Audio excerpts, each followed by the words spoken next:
defines beauty? In early Chinese cultures, it was believed that teeny feet were the only way you could get a husband or be beautiful.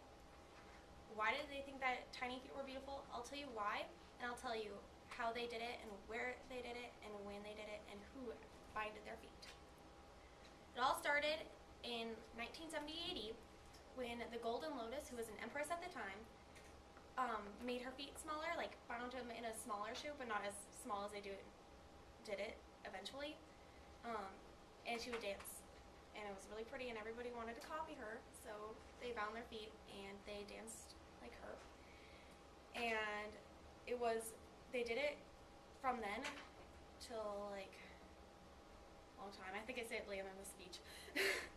And it was ended up being like impossible to find a husband or like marry rich without getting their feet bound.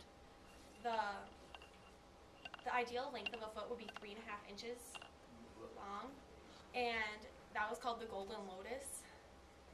And if they didn't find their feet this small, they'd be considered a freak of nature and like this like weird freak at their town. And it was considered the most intimate and erotic part of the woman's body with her feet. And this is what it would look like. And like you could see here, they would like break the foot and bring the toes in closer to the heel. So it ended up being so they're like the ball of their foot and the heel would touch. And then they'd be really obsessed with their shoes that they would wear. So like they would spend lots of time just spending embroidering and beading and making these shoes. And like there's still people today that bind their feet, and they do it they'd start from ages 4 to 7, and every day they would bind it tighter. They'd take it off and bind, and they'd only take it off when they would tighten it. And it would, in the early stages, it would frequently like fill with pus and stuff and break open, and it was like really common for them to do that, and it would become really swollen all the time. Like at the beginning, when they take it off, it'd be really like black and disgusting.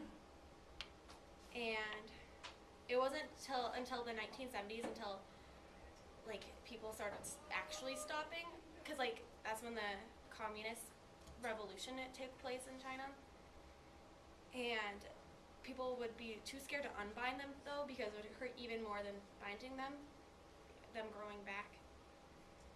And like still people today would have bind feet, the ones that are older. Like there's next slide. There was this lady there in China, and she's 86 and she lives in a village in southern China, and she said she regrets binding her feet, and she can't dance, she can't move properly, and she regrets it a lot. But at the time, if you didn't bind your feet, no one would marry you. So you couldn't really blame her. Well, because everybody was doing it, I guess. And yeah, and so people are like stopping now. It's really rare to find someone with bound feet, and they would be older. But it really makes you think about what is beautiful nowadays, and if like maybe in 1,000 years it won't be so pretty anymore.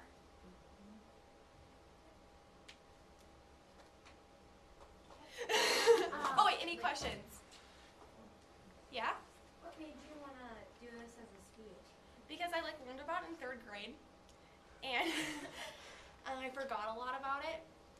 So, and I thought it was really interesting when I was younger, and sometimes I think about it, and I think of little feet. Did you ever do it? No. I wonder if people had to amputate their legs off at all, especially if there were infections going on, you know, like open wounds, infections, and then if they became gangrene, they probably lost limbs. Did you learn anything about that? I never said anything about that, so I don't even think that really happened, because it'd be always so bound and like tight, it wouldn't really get a chance to get in. The bandages would only come out when they bathed and stuff. So